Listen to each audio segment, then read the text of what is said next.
It appeared to lead to the original 4th sublevel, or whatever remained of it. It was unpowered, and it had no inner electrical field running, so I was able to pass through it and see if there was anything on the other side.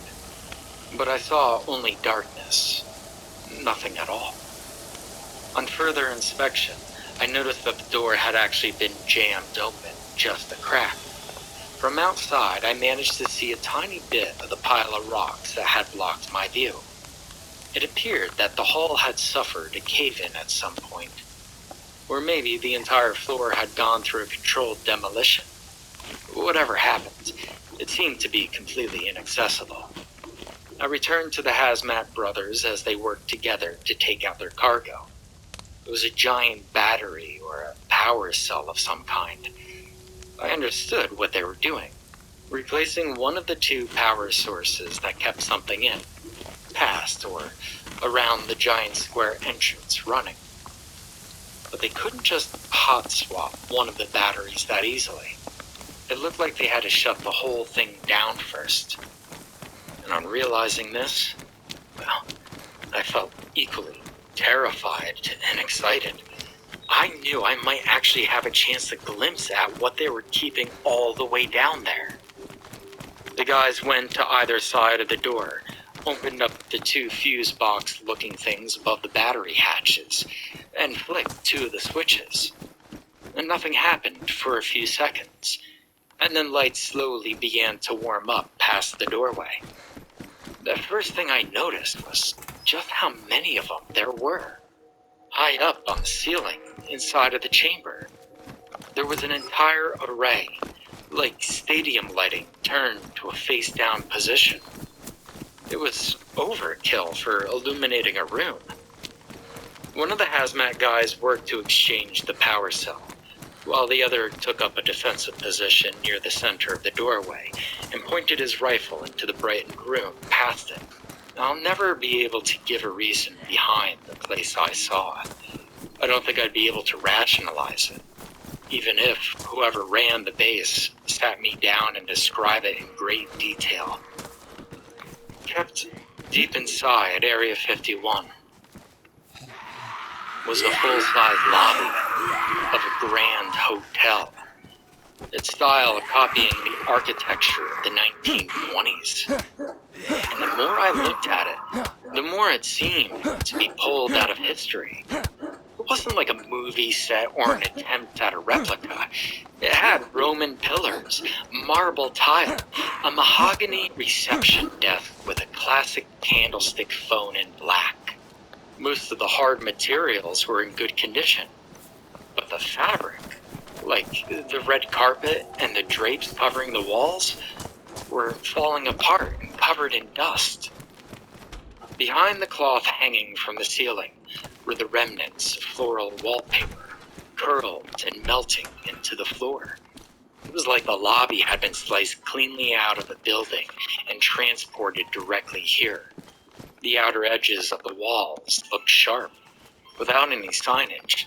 It was difficult to tell where it had come from, but it did certainly look like it had served wealthy clientele in a major American city a century ago. And now here it was, a hotel lobby out of time and place. Something unimaginably evil might have happened inside its walls in the distant past. Or it could simply have been haunted or cursed. Other possibilities I thought of upon seeing it were that the very matter of the structure had been corrupted, and it was contained here to contain the spread. Or that maybe it really had just been transported from the past through some wormhole experiment gone wrong. Drawn to the large room, I drifted forward and through the open-air doorway. I met resistance on my way inside, yet pushed through with minimal effort. There was something about the room that made these guys contain it, fear it, and point their weapons at it. But I figured that whatever it was, it couldn't hurt me. I would just take a quick look around, and when they finished changing the batteries for the lights, I'd leave with them. Every little detail of the hotel, from the counter's brass call bell to the yellowed mail envelopes that would eternally wait for their recipients, and look like they'd fall apart if touched, was all too authentic to be a part of a recreation. It was also in good enough condition to suggest the place had been moved here a long time ago and preserved as if it were in a museum. Whether it had been perfectly rebuilt brick by brick or somehow brought here instantly, my untrained eye was unable to tell. At full brightness, the lights above also completely bathed and drenched the lobby, and probably made the heat unbearable as well, if I could feel it. I could have spent the rest of the night thinking about the purpose, the history, the storage costs of the hotel lobby, or just exploring it. But I didn't want to linger at the deep end of a containment chamber. I turned to leave, drifting back to the massive entrance, and damn my luck, I only almost made it. I didn't realize that I was trapped at first. I thought nothing of the fact that one of the hazmat guys had fully inserted the other battery, shut, and locked the hatch, and hit a lever to draw power from it. In my mind, they were only there to keep the lights going. It turned out they actually powered an invisible barrier within the square doorway. It was the same kind of field within the metal walls above that kept me from going through them. And my dumbass had just gotten stuck inside the hotel lobby crypt. The two finished up with their task, packing up the discharged battery into a crate and wheeling it away and back up to the lift. I shouted at them as best I could, but of course, they would never hear me. I hit the barrier with my ghostly fists, hoping to cause a reaction that would alert them to my presence. That was also to no effect. I felt a brief glimmer of hope when they turned around and walked back to the sides of the doorway. But they only did so to turn off the powerful lights. The lamps didn't go dark instantly. The hundreds of bulbs above me had a dim afterglow that would linger for a few minutes, giving the lobby a few lit candles worth of illumination. But I knew that I would soon be trapped in darkness, at least for a week, or at most, years. All while my body rotted away in my car far above the surface, where it would be cooked by the sun. So, that was it. I had gotten myself killed, or maybe I'd go on even without a body, trapped down here for centuries outside of physical form.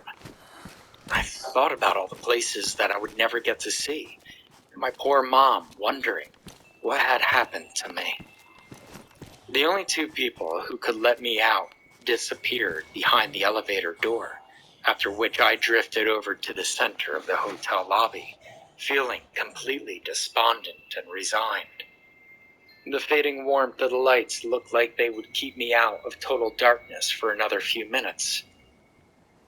I didn't want to think about my fate, or how long I might consciously be down in that place before everything faded away. I had never failed to return to my body before. There could have been some chance I would just wake up and be fine. But I couldn't see that happening, especially not while I was in a chamber seemingly made to contain the same force I tapped into to project myself. The lights dimmed further. I could barely see anything. The colors had left the lobby, and there were only faint dark shapes. I knew that pure darkness awaited me, and never anything else. A piece of me would be trapped here forever. And then, a voice spoke to me. I swear, for the first time in my projected form, I heard a voice directed towards me, and it came in clearly. "I see you," it said in deep, disjointed English from somewhere in the abysmal dark. "And what manner of thing would you be?" I wasn't alone after all. I didn't dare move. I was so scared. I felt like my spectral form had begun to lose coherence and break apart. If I was in my body, I would be feeling a heart pound through my chest or falling into a daze or panic. But in my state, true terror could only diminish my ability to remain an existing, thinking being. I'd never come closer to experiencing a degree of fear that could have that effect. The entity that produced the voice grew closer and whispered into my ear from behind. I do think I've been here long enough. Perhaps you are a means toward freedom. Just before the light was replaced by blackness, I saw and felt something pierce straight through where my spine and heart would be. Long, pale fingers twisted around and curled upward, reaching for my spectral eyes. The skeletal appendages were like spider legs and ended in sharpened claws. It wasn't a ghost or a demon or a powerful psychic alien that had been down here for a long time and had wasted away. It was something else entirely, and I'll never know for certain just what. Its presence was ripping apart the link to my body, and then it said one last thing. Now, bring me to you. I felt an incredible burning sensation tear through me, and the next thing I could remember was suddenly waking up in my motel room, on the floor and tangled up in my blanket, with my shoes still on. It was 11 in the morning, the last hour of my stay. Somehow, I had escaped from the prison, returned to my body, and made it all the way back to the motel. I looked out my window and saw my car, messily parked across two spaces and scuffed up, like I had driven back while intoxicated. I packed and checked out within 10 minutes, not even changing my clothes. Then I drove straight out of Nevada without stopping. I expected the police or military to chase after me, or set up roadblocks. But the highway was just about empty all the way to the border. No one knew that I had gone into that prison cell, or anywhere at all in the base. When I finally got home, I ate a microwave meal, turned off all the lights in my apartment, silenced my phone, and I slept for about 14 hours. I was only calm enough the next morning to start to actually process what I had been through, and began writing it all down. My long sleep had been dreamless, but I didn't think much of it at the time. During the day, I started to feel tired much earlier, and I suffered through a murky brain fog, like I was disassociating with myself and making my already boring job harder to get through. That got better over time, but I lost two things permanently as a consequence of my mistakes.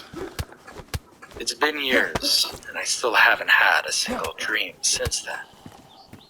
I go to bed and wake up, and it's like no time has passed for me.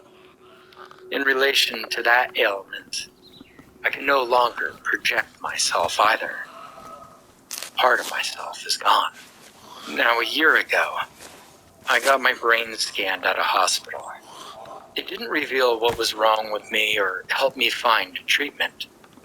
But I did learn that all the parts of my gray matter that have anything to do with dreaming were much more active than average, even though I wasn't actually dreaming anymore.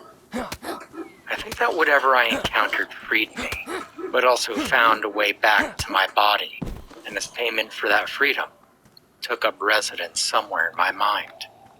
That entity now gets 8 hours or more a night to come out and do whatever potentially evil, demented deeds it wants to. Doesn't speak to me or share visions of its motives, but I have no reason to think it's benevolent. The people working in Area 51 tried to contain it, and they even knew how to detect it, and maybe subdue it with light and other forms of energy. At least until I came along and gave it a way out. I survived and do what I can to keep others safe, including locking my bedroom door with a key each night to keep myself from sleepwalking or leaving the house in some dangerous, possessed state. But I don't think physical manipulation is what it's after. Or maybe I'm an imperfect vessel for the entity, and it's out there each night looking for another. There's a chance my actions have hurt someone you know, and for that, I sincerely apologize. I'll soon be moving to one of the country's most rural areas, but I'm not sure yet if I could find a house that's 30 miles away from another innocent person. I'll accept the solitary life with no dreaming if I have to, but I need some time to track down a suitable place to live. Until then, I'll stay on the road, so that no single cluster of people has to experience the terror I carry, and with any luck, no pattern will be found and no suspicion falls upon me. I may be able to stop all of this if I ended my life, or if I turned myself in at Area 51.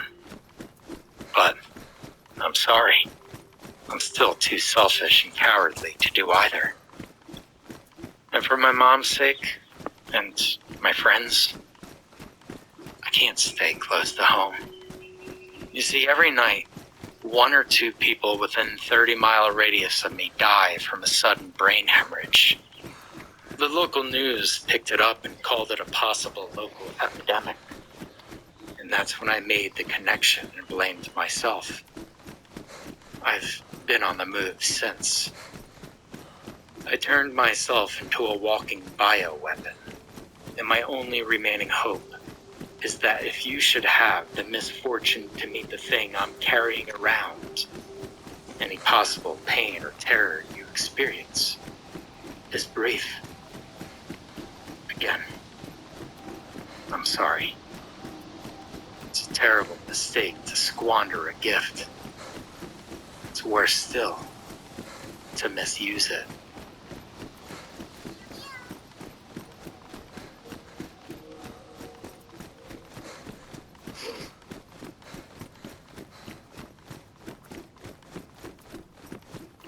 Huh. Very interesting one.